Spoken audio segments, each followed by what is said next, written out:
The chamber was silent. Thousands of beings from across the galaxy sat in perfect stillness, their attention fixed on the ancient creature at the center of the great hall. The Viridian prophet stood alone on the speaking platform, his translucent skin glowing faintly in the dim light. He was old, older than most species in the council could comprehend. His people lived for millennia, and he had seen more cycles of the stars than anyone present could count. The Galactic Council met once every solar cycle in this vast chamber, carved from a single asteroid and suspended in the neutral zone between territories. Representatives from 300 civilized worlds gathered here to discuss trade, resolve disputes, and maintain the fragile peace that held their diverse species together. Today, however, was different. The prophet had requested an emergency session, and no one refused a Viridian prophet. Their visions had saved entire worlds from disaster. Their warnings had prevented wars that would have consumed star systems. The prophet's voice, when he finally spoke, was quiet but carried to every corner of the chamber through translation devices that rendered his words into hundreds of languages simultaneously. "I have seen a new species," he said. "They call themselves humans." A ripple of interest moved through the assembly. New species were always noteworthy. The galaxy was vast, and despite millennia of exploration, civilization still encountered unknown peoples in distant arms of the spiral. They live on a world they name Earth, in a system unremarkable in every way, the prophet continued. Their sun is average. Their planet is neither the largest nor the smallest.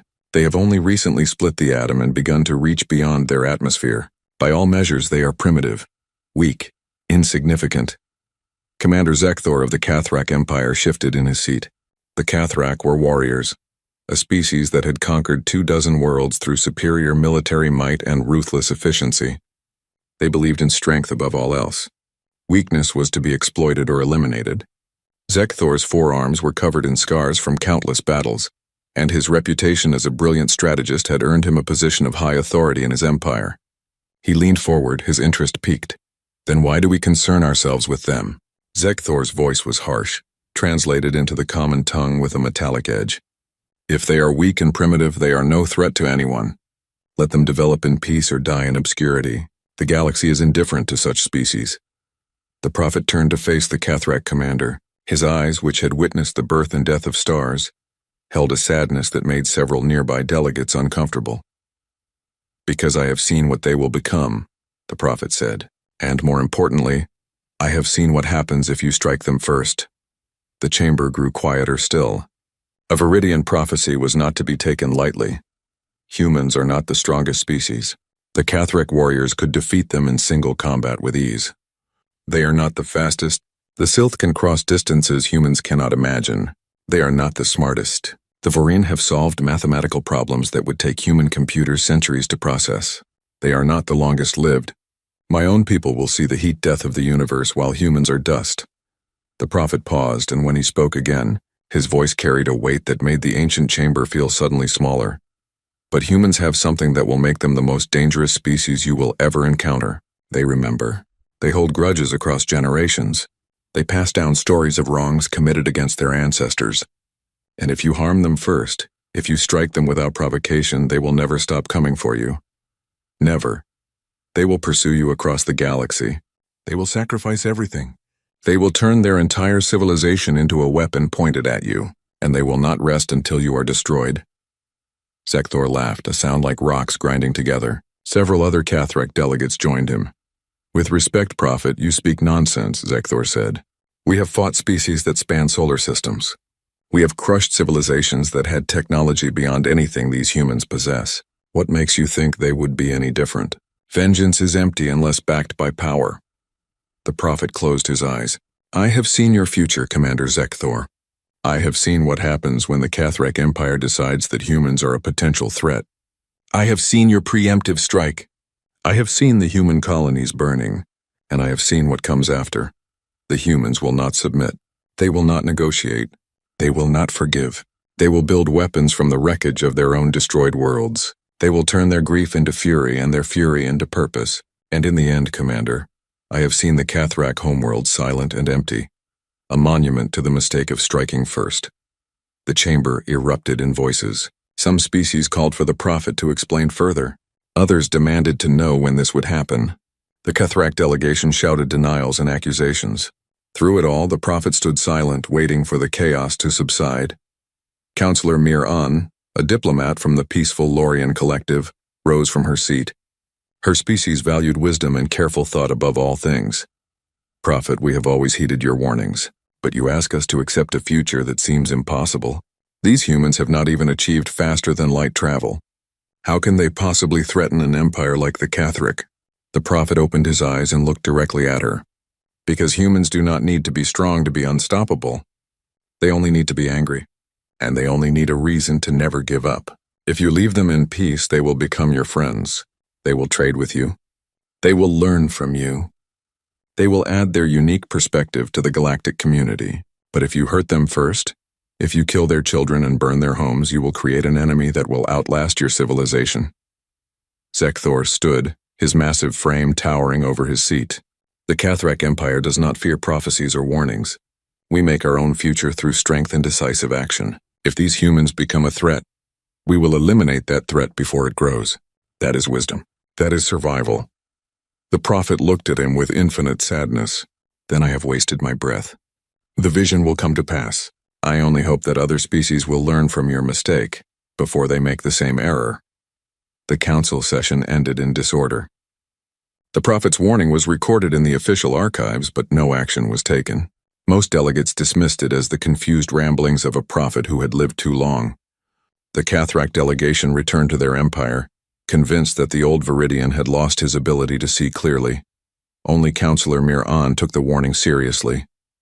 She filed a personal request to monitor humanity's development and to ensure that first contact, when it came, would be peaceful. Her request was noted and forgotten in the bureaucracy of galactic governance. 3 months after the council session, the Viridian prophet died. His last words spoken to his attendants were simple and chilling. I have seen the fall of empires in human eyes. I have seen entire civilizations reduced to dust because someone decided to strike first. I only wish I could have made them understand. The humans are coming, not as conquerors but as friends, unless you make them your enemy. Then they will come anyway and they will never stop. The attendants recorded his words as was tradition with all Viridian prophecies. The recording was filed in the archives of visions, where it would gather dust for 50 years before anyone accessed it again. By then it would be far too late. Across the galaxy, on a small blue planet orbiting an unremarkable yellow star, humanity continued its slow march toward the stars, unaware that their future had already been written in the visions of a dying prophet, unaware that choices made in distant council chambers would soon seal their fate, and the fate of empires that considered themselves invincible. The prophet had been right about one thing. Humans were patient. They could wait. But when the time came, when someone made the mistake of striking first, they would demonstrate exactly why the prophet had tried so desperately to warn the galaxy. Some lessons, it seemed, could only be learned through tragedy. 50 years had passed since the Viridian prophet's warning. The galaxy had moved on as it always did. Species rose and fell. Trade routes shifted. Minor conflicts flared and died. The council continued its meetings, discussing matters of commerce and diplomacy with the same careful attention it had always shown. The prophecy about humans was rarely mentioned, and when it was, most dismissed it as one of the few times a Viridian had been wrong. Humanity, in those 50 years, had achieved what many species took centuries to accomplish. They had built stations that orbited their homeworld. They had walked on their moon. They had sent probes to the outer reaches of their solar system. And finally, through a combination of brilliant mathematics and reckless determination, they had cracked the secret of faster-than-light travel. The first human colony ship, carrying 20,000 pioneers, had departed Earth 47 years after the prophet's death. It traveled to a world they named New Horizon, a planet located 15 light-years from Earth. The world was beautiful, with vast oceans and continents covered in strange vegetation. The air was breathable. The temperature was mild. It was everything humanity had hoped for when they looked to the stars. The colony grew rapidly. Within 20 years, New Horizon hosted 4 million people. They built cities that gleamed in the light of their new sun. They established farms that fed the growing population. Children were born who had never seen Earth, who knew only the red-tinted sky of their adopted home. These children grew up hearing stories about humanity's birth world, But New Horizon was their reality, their future. Humanity had also made first contact with other species. A human exploration vessel had encountered a Lorian trading ship at the edge of mapped space. The meeting had been peaceful, full of wonder on both sides. The humans were amazed to discover they were not alone in the universe. The Lorians were charmed by humanity's enthusiasm and curiosity. Trade agreements were established.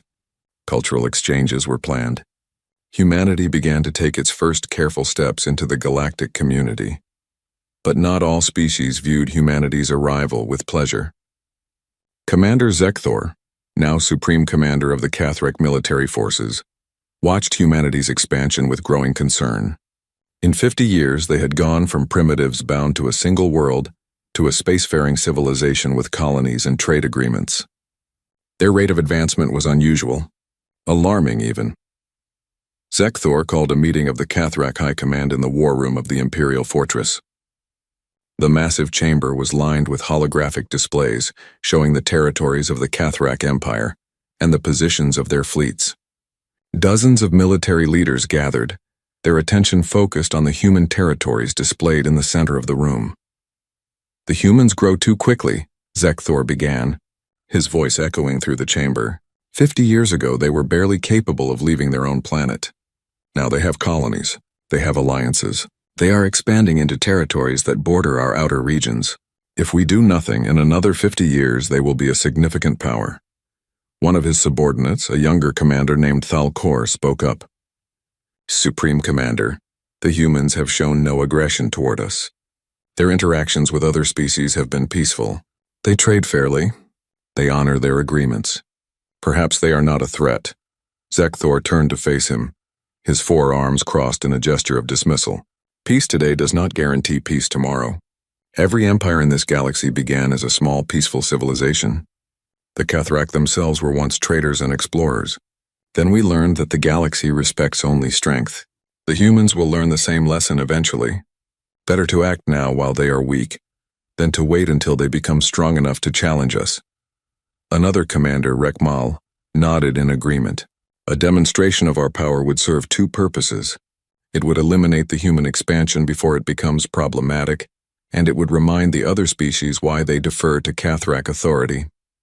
We have not shown our strength in decades. Some of the younger civilizations have begun to forget." Thalkor tried again, but Supreme Commander, there was a prophecy. The Viridian prophet warned against striking humans first. He said they would never stop seeking revenge. The chamber fell silent. Several commanders shifted uncomfortably. The prophecy was old, but it was remembered. Zekthor's laugh was harsh. "I remember that prophecy. I was there when that ancient fool made his predictions. He said humans would destroy our empire if we struck first. But look at them. They have a handful of colonies and a few dozen ships. We have conquered worlds for 1,000 years. We command fleets that could glass entire planets. One old prophet's confused vision will not dictate Cathrek policy." The decision was made. The Cathrek Empire would launch a demonstration strike against the human colony of New Horizon. It would be quick, overwhelming, and absolute. The message would be clear. The Cathrek Empire tolerated no potential rivals. Other species would see what happened to those who expanded too close to Cathrek space. The humans would be given a simple choice: submit to Cathrek authority or face complete extermination. 3 weeks later, a Cathrek battle fleet emerged from faster-than-light travel at the edge of the New Horizon system. 15 warships, each capable of reducing continents to ash, moved toward the human colony with practiced precision. The fleet commander broadcast a simple message on all human frequencies. "This world now belongs to the Cathrek Empire. All human presence must be eliminated to demonstrate the consequences of unauthorized expansion. You have 1 hour to evacuate." The humans, not understanding what was happening, tried to communicate. They asked for clarification. They requested diplomatic contact. They pleaded for time to evacuate civilians. The Cathrek fleet waited exactly 1 hour as promised. Then they opened fire. The bombardment lasted 6 hours. Cathrek plasma weapons struck the surface of New Horizon in carefully calculated patterns. Cities disappeared in flashes of light. The oceans boiled where the weapons struck. The atmosphere caught fire in places, creating firestorms that consumed everything they touched. The humans had no meaningful defenses. A few civilian ships attempted to flee, and most were destroyed. The Cathrak fleet was thorough, methodical, professional. When it was over, New Horizon was a dead world. 4,200,000 humans had lived there.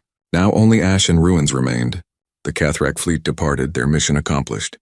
They left behind one human transport ship that had managed to escape into faster-than-light space.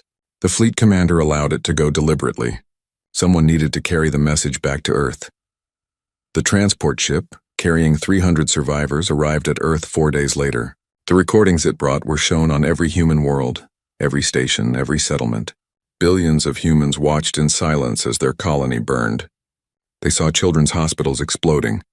They saw entire cities reduced to glass. They saw the moment when the atmosphere itself seemed to scream. The Cathrak message followed. It was simple, translated into human languages by their computers. This is the price of expanding without permission. Submit to the Cathrak Empire and accept our authority, or every human world will share New Horizon's fate.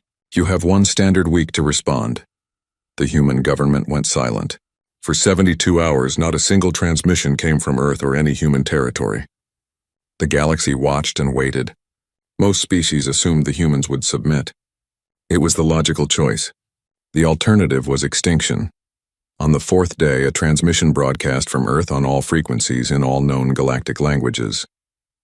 It was brief. It was spoken by an elderly human woman, the Secretary General of the United Earth Government. Her voice was calm, but her eyes held something that made several alien observers deeply uncomfortable. To the Cathrak Empire, and to all species who are watching, you have killed 4 million of our people without provocation or warning. You have destroyed a world that we built with our own hands. You have murdered our children in their schools and our elderly in their homes. You did this to demonstrate your power and to make us submit to your authority. She paused, and in that pause something fundamental shifted in the galaxy. We decline. We will not submit to the Cathrak Empire. We will not bow to those who murder innocents. We will not forget what you have done. You wanted to demonstrate your power. You have succeeded. You have shown us exactly what you are. Another pause. When she spoke again, her voice carried across light years with perfect clarity. You have 1 week to evacuate your border territories and withdraw your fleets. You have 1 week to prepare your defenses, because we are coming. Not to negotiate, not to trade, not to plead for peace. We are coming to ensure that what you did to New Horizon never happens to anyone else. We are coming to teach you what humans are capable of when you give us no choice but war. The transmission ended with a final statement. That would be repeated across the galaxy for decades to, come and try to make us submit. We dare you. In the Cathrak Imperial Fortress, Supreme Commander Zekthor watched the transmission with growing anger. The humans dared to threaten the Cathrak Empire, these primitives who had just lost their only colony. He called his commanders together once more. Prepare the fleets. We will finish what we started. Earth will burn next, and then every human settlement in the galaxy. They will learn. The Cathrak fleet arrived at Earth 3 weeks after the human declaration. They expected to find a world in panic, preparing for desperate last-ditch defenses or broadcasting final pleas for mercy. Instead, they found nothing. The orbital stations were empty. The defensive satellites were abandoned. The moon base showed no signs of life. Earth cities still glowed in the night, but no communications came from the surface. No ships rose to meet them.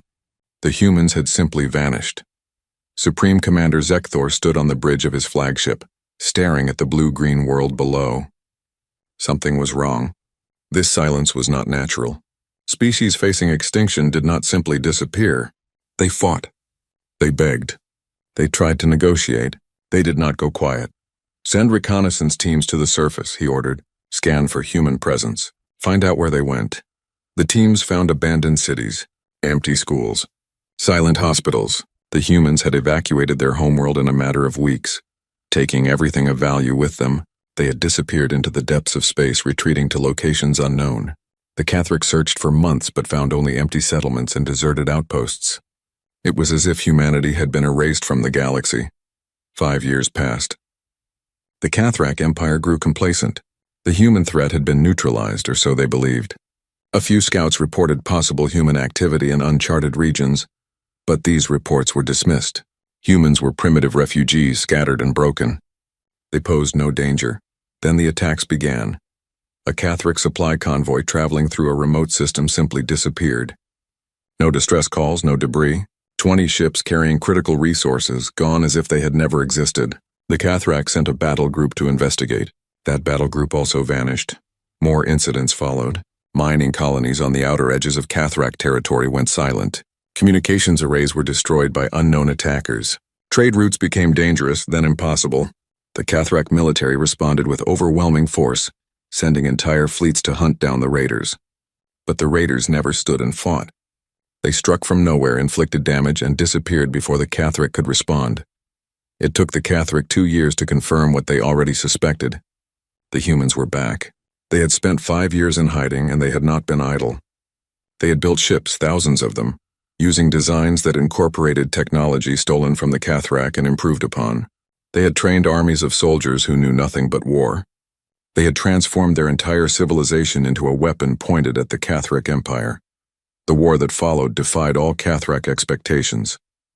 Humans did not fight like any species the Cathrak had encountered. They did not value territory or resources. They did not seek to conquer. They sought only to destroy.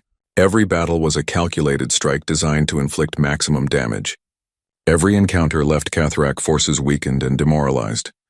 Human tactics were ruthless and creative. They used kinetic weapons, simple chunks of matter accelerated to near-light speed that could devastate entire fleets. They employed biological weapons tailored to Cathrak physiology, diseases that spread through Cathrak populations before anyone realized they were under attack. They launched cyber attacks that disabled Cathrak systems and turned their own weapons against them. They conducted psychological operations, broadcasting footage of New Horizons' destruction on every Cathrak world, ensuring that every Cathrak citizen knew why the humans were coming.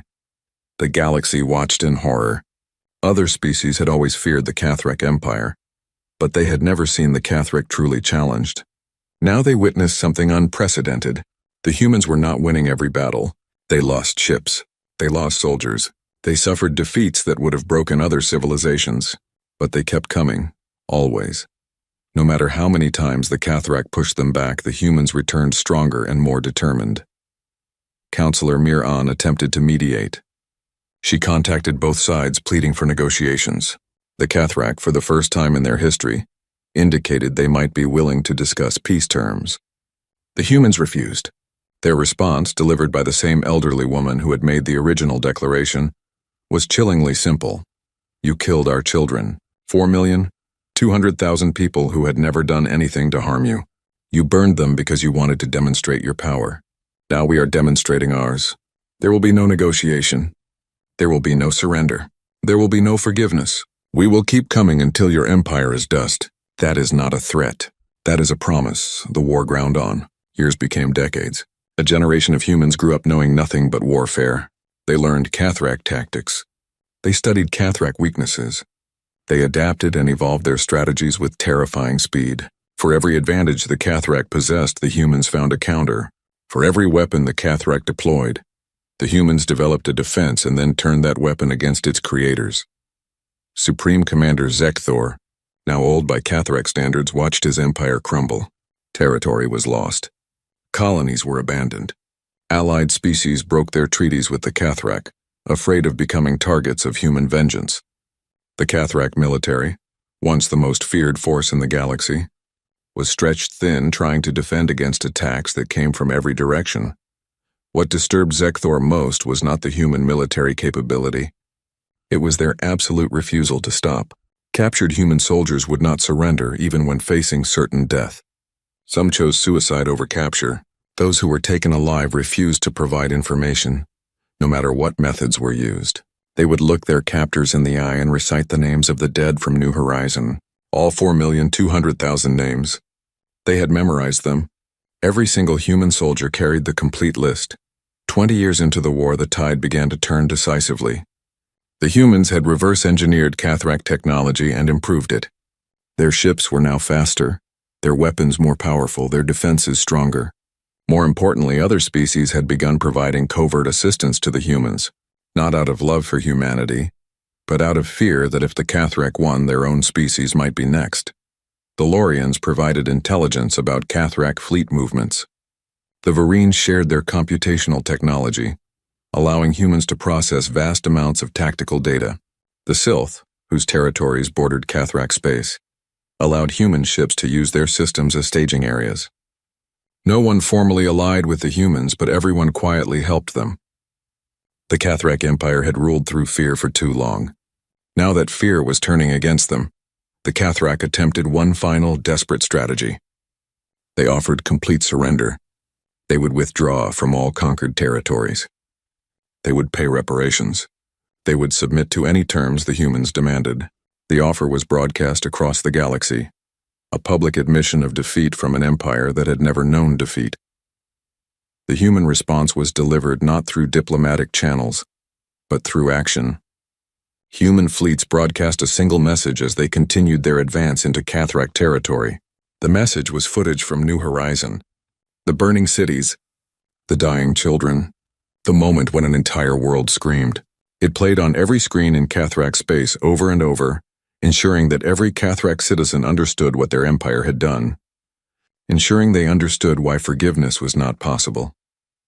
Zekthor, watching his civilization collapse around him, finally understood the magnitude of his mistake. He accessed the Galactic Council archives and retrieved the old Viridian prophecy. He watched the ancient prophets speak, heard the warning he had dismissed 50 years earlier. The prophet's words echoed in his mind. If you strike first, they will never stop coming for you. The prophet had been right, absolutely terrifyingly right. The humans had not been the strongest or the fastest or the smartest, but they had been something far more dangerous. They had been patient. They had been willing to sacrifice everything. They had been utterly incapable of forgetting. 30 years after New Horizon, human fleets began the final assault on the Cathrak homeworld.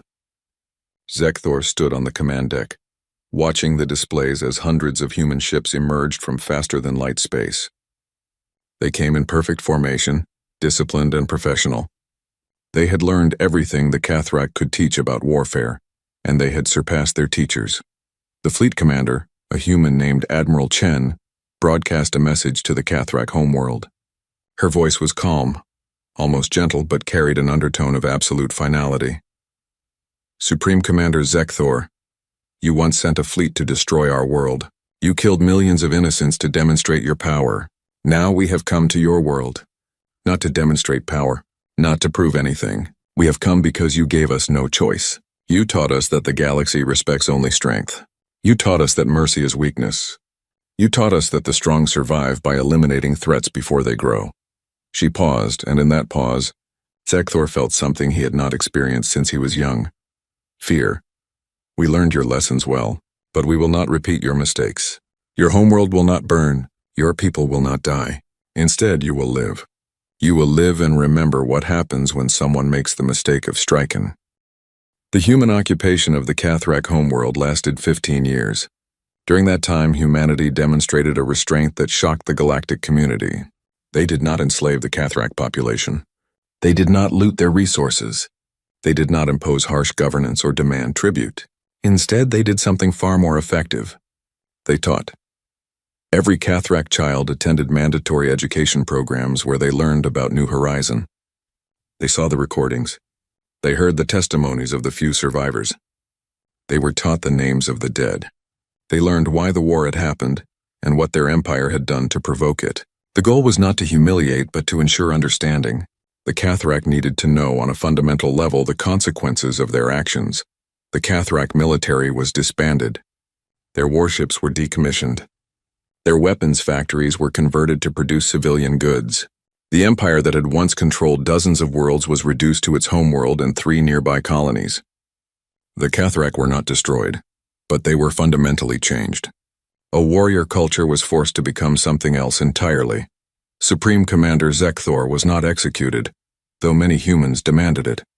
Instead, he was put on trial before the Galactic Council. The proceedings lasted for months. Evidence was presented. Witnesses testified. The recordings from New Horizon were played in their entirety. Zekthor was forced to sit and watch what his orders had accomplished. He watched children burning. He watched cities dying. He watched an entire world scream. At the end of the trial, Zekthor was given the opportunity to speak.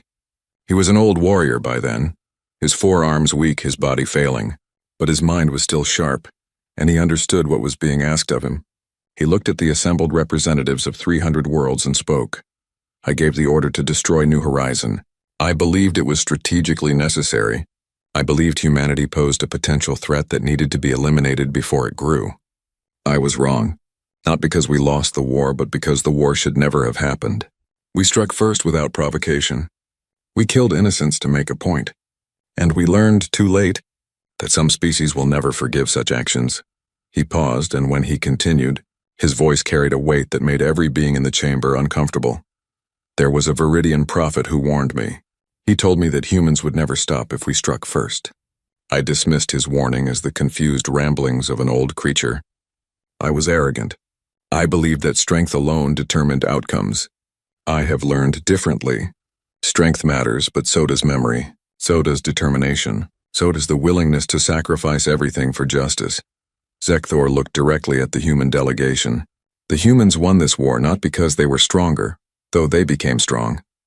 They won because we gave them a reason to never surrender. We made them our enemy through our own actions. That is the lesson I hope every species here takes from this. Do not strike first. Do not kill innocents to demonstrate power, because if you do, you may face an enemy like humanity, and that is something no empire can survive. The Galactic Council sentenced Zekthor to life imprisonment. He would spend his remaining years in a human facility, surrounded by images and recordings from New Horizon. He would see the consequences of his decision every day until he died. It was not revenge. It was education. The humans wanted him to understand, truly and completely, what he had done. 45 years after the destruction of New Horizon, humanity withdrew from the Cathrak homeworld. They had accomplished their goal. The Cathrak understood their mistake. The galaxy understood the consequences of unprovoked aggression. The message was clear. Humanity would trade with anyone, befriend anyone, help anyone. But if you killed their people, if you struck first without cause, they would come for you, and they would not stop until you understood why what you did was wrong. Humanity requested a seat on the Galactic Council. There was no debate. The motion passed unanimously. The species that had been considered primitive newcomers 50 years earlier now held one of the most powerful positions in galactic politics. They had earned it through blood and determination. The human representative who took the seat was a young man named Marcus Webb. He was born on Earth during the evacuation, had grown up in the hidden colonies, and had served in the final assault on the Cathrak homeworld. He was a product of the war, shaped by it but not consumed by it. His first act as council representative was to propose new legislation. The New Horizon Protocols, as they came to be called, established strict laws regarding first contact with emerging civilizations. No species could launch preemptive strikes against another species without clear evidence of imminent aggression. Violations would result in immediate sanctions and potential military intervention. The protocols also established protections for young civilizations, ensuring they would have time to develop without fear of destruction from more advanced species. The galaxy accepted the protocols without debate. No one wanted to risk becoming the next Cathrak Empire. No one wanted to face an enemy that would pursue them across decades and light years for justice. The humans had proven something fundamental about themselves. They could be the best friends or the worst enemies any species could have. The choice was entirely up to those who encountered them. Other changes followed. Humanity began sharing their technology, including their improvements to faster-than-light travel. They established trade agreements with species that had helped them during the war. They funded reconstruction projects on worlds damaged by Cathrak aggression. They became in many ways the force for stability that the Cathrak Empire had claimed to be, but never was. But humanity never forgot New Horizon. Every human child learned about it in school. Every military officer studied it as a case study in what happens when someone decides your people are expendable. The names of the 4,200,000 dead were inscribed on a memorial built in orbit around the ruins of the colony world. The memorial was the size of a small moon visible from space, a permanent reminder of the price of aggression. Counselor Mir-On, now ancient even by Lorian standards, visited Earth 50 years after the war. She met with Marcus Webb and several other human leaders. They walked together through museums dedicated to the war, looking at artifacts and recordings. She wept when she saw the memorial listing of names, all 4 million of them displayed in a chamber that took hours to walk through. "The prophet tried to warn us," she said quietly. I was one of the few who took him seriously, and even I did not fully understand what he meant. I thought he was warning about human military capability. But that was not the warning at all, was it? Marcus looked at the names surrounding them, each one a person who had died for no reason beyond demonstrating power. "No," he said. "The prophet understood something about us that we did not fully understand ourselves. We do not fight for territory or resources. We fight for memory, for justice, for the principle that innocents should not be killed to make political points. Once you give us that reason, once you make us your enemy through your own actions, we become inevitable. We will come no matter the cost, no matter how long it takes. Not because we want to, but because we have to. Because if we do not, then their deaths meant nothing." Miran nodded slowly. "The galaxy has learned that lesson. I only wish it had not cost so many lives." "So do we," Marcus replied. "Every human wishes New Horizon had never happened. We would have been your friends. We would have joined the galactic community peacefully. But the Cathrak made a choice, and that choice shaped everything that followed. We did not want to be warriors. We were forced into it. And now we ensure that no other species will face what we faced." The New Horizon protocols held. Decades passed without a major conflict. Species that might once have launched preemptive strikes against potential rivals now found diplomatic solutions. The threat of human intervention was rarely spoken of directly, but it was always present in calculations. No one wanted to test whether humanity would really go to war again over someone else's innocence. No one wanted to find out if the restraint humans had shown with the Cathrak would extend to others. The answer, as it turned out, was yes. When a minor empire attempted to conquer a primitive species 15 years after the Cathrak War, humanity responded immediately. They did not send diplomats. They sent fleets. The conflict lasted 3 weeks. The aggressive empire surrendered and agreed to reparations. The primitive species was protected and given time to develop. The message was reinforced. Humanity would enforce the protocols they had created, regardless of who violated them. 100 years after New Horizon, the Cathrak people held a memorial ceremony of their own. They had been rebuilding their civilization slowly and carefully under human oversight that had gradually decreased as they proved their commitment to peace. Young Cathrak, who had never known the Empire, attended schools alongside other species. They learned about the war not as a glorious conflict, but as a catastrophic mistake that had cost millions of lives on both sides. A Cathrak delegation traveled to the ruins of New Horizon to pay their respects. They were led by a young Cathrak named Thalkin, the great-grandson of the commander who had questioned Zekthor's original decision. Thalkin stood on the surface of the dead world, looking at the glass that, 200 years after New Horizon, the galaxy had transformed in ways that few could have predicted. The human species, once unknown beyond their own solar system, now held positions of influence and respect throughout the known worlds. Their technology was sought after. Their diplomatic skills were renowned. Their military forces served primarily as peacekeepers, responding to conflicts and protecting emerging civilizations from exploitation. The Galactic Council chambers had expanded to accommodate new members. Dozens of species that had been primitive or isolated when humans first achieved faster-than-light travel now sat alongside established civilizations.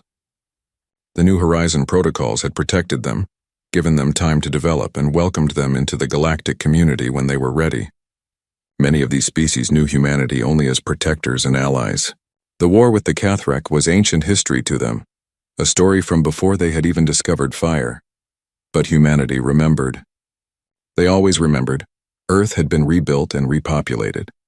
The evacuation had been temporary, a strategic necessity during the war.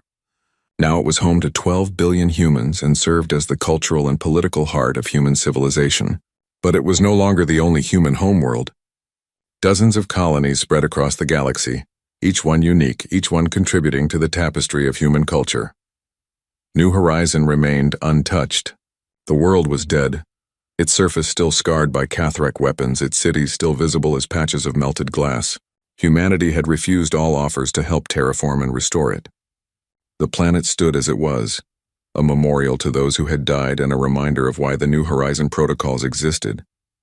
Ships visited regularly, bringing students and pilgrims who wanted to understand the foundation of modern galactic law.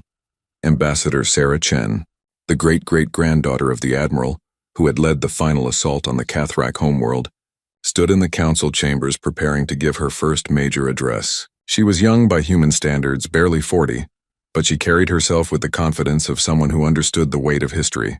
Her appointment had been unanimous. Every species on the council trusted her family name, respected the legacy it represented. The topic of her address was controversial. A faction within human government wanted to begin restoring New Horizon. They argued that 2 centuries of mourning was enough. The dead would want the living to move forward. The planet could host millions of people, could become productive again. Leaving it as a memorial was a waste of resources and an anchor that kept humanity tied to past trauma. Sarah disagreed, and she was here to explain why. Honored members of the Galactic Council, she began, her voice carrying through the chamber's translation systems. I stand before you today to discuss the future of New Horizon. Some in my government believe it is time to restore the world, to rebuild what was lost, to transform tragedy into renewal. I understand their reasoning. I even sympathize with it, but I am here to argue that New Horizon must remain exactly as it is. She activated a display showing images of the dead world, ruined cities, scorched continents, the vast orbital memorial with its millions of names. 200 years ago, my ancestor led human forces in the final battle of the Cathrak War. She could have destroyed their homeworld. She could have killed billions of Cathrak in revenge for the millions of humans who died. She chose not to. Not because she was merciful, but because she was wise. She understood that the goal was not revenge, but education. The galaxy needed to learn a lesson, and that lesson required living witnesses. Sarah paused, looking around the chamber at representatives from hundreds of worlds. That lesson has been learned. The New Horizon protocols have prevented countless conflicts. Emerging civilizations are protected.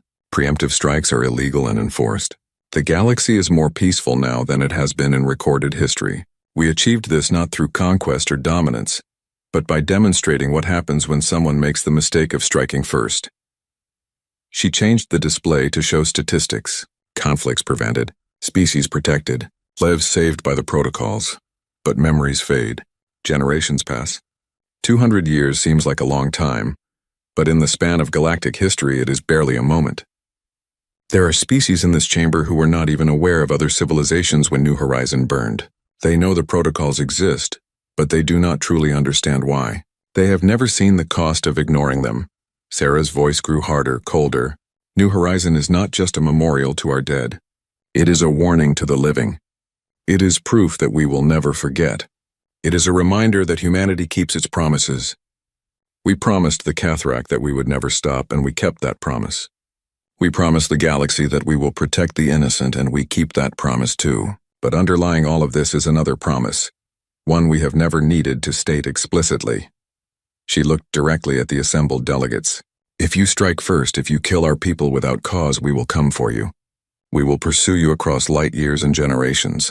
We will sacrifice everything to ensure justice is done, and we will leave a scar on the galaxy that reminds everyone forever of what you did and what it cost you. The chamber was silent. Several younger species looked uncomfortable. They had heard stories about human determination, but hearing it stated so bluntly was different. Some say this makes us frightening. Some say we should move past our trauma. Some say that holding on to grief for 2 centuries is unhealthy. Perhaps they are right, but they miss the point. We do not maintain New Horizon because we cannot let go. We maintain it because we choose not to, because the moment we forget, the moment we allow those deaths to become merely historical footnotes, is the moment someone else will decide that preemptive strikes are acceptable, that demonstrations of power are necessary, that innocents are expendable. Sarah turned off the displays and spoke directly without visual aids. My great-great-grandmother knew something that I think we sometimes forget. Peace is not natural. Cooperation is not default. The galaxy's current stability exists because we made it clear that certain actions have consequences so severe that no rational actor would risk them. New Horizon is part of that equation. It is the evidence, the proof, the permanent record of what happens when you mistake humanity for easy prey. A Cathrak delegate stood, the first time a Cathrak had spoken in council chambers in decades. He was young, born long after the war, but he had studied it extensively. Ambassador Chen, The Cathrak people support your position. New Horizon must remain as it is. We need that reminder as much as anyone. Perhaps more than anyone, our ancestors made a terrible mistake, and we have spent 2 centuries learning from it. But memories are short even among the Cathrak. New Horizon ensures we never forget what pride and arrogance cost us. He sat down and Sarah nodded to him respectfully. The Cathrak had become humanity's most reliable allies in enforcing the protocols. They understood, on a fundamental level, the importance of remembering mistakes. The vote was unanimous. New Horizon would remain untouched. The memorial would be maintained. Future generations would continue to learn about the price of aggression. The galaxy would remember why the protocols existed and what happened to those who violated them. After the session, Sarah visited the memorial orbiting New Horizon. She walked through the Chamber of Names as her family did every year. 4,200,000 names. Each one a person. Each one someone's child, parent, friend, lover. Each one dead because someone decided they were expendable. An old veteran approached her. He was ancient, over 120, one of the last survivors from the evacuation of Earth. He had fought in the early years of the war, back when humans were still learning how to survive against Cathrak weapons. His body was failing, kept alive only by advanced medical technology, but his mind was sharp. "Good speech," he said quietly. "Your ancestor would be proud." "Thank you," Sarah replied. "Did you know anyone whose name is here?" The old man nodded slowly. "My daughter. She was 6. She wanted to be a doctor. She was in a children's hospital when the bombardment started. I watched the recordings. I saw that hospital burn. That is why I enlisted. That is why I fought. Not for territory or revenge. I fought to make sure no other parent would have to watch their child die like that." He looked around at the names. Millions of them. People who did not live through it do not understand. They think 200 years is a long time. But for those of us who were there, it is yesterday. We cannot forget. We will not forget. And as long as this memorial exists, as long as New Horizon remains as it is, the galaxy will not forget either. Sarah placed her hand on the wall, touching the engraved names. We did what we said we would do. We never stopped. We made sure the Cathrak understood. We made sure the galaxy understood. And now we ensure that understanding persists. That is our duty to the dead. Not revenge. Not bitterness. Just memory and vigilance. The old veteran smiled slightly. The Viridian prophet understood us better than we understood ourselves. Hiwarne.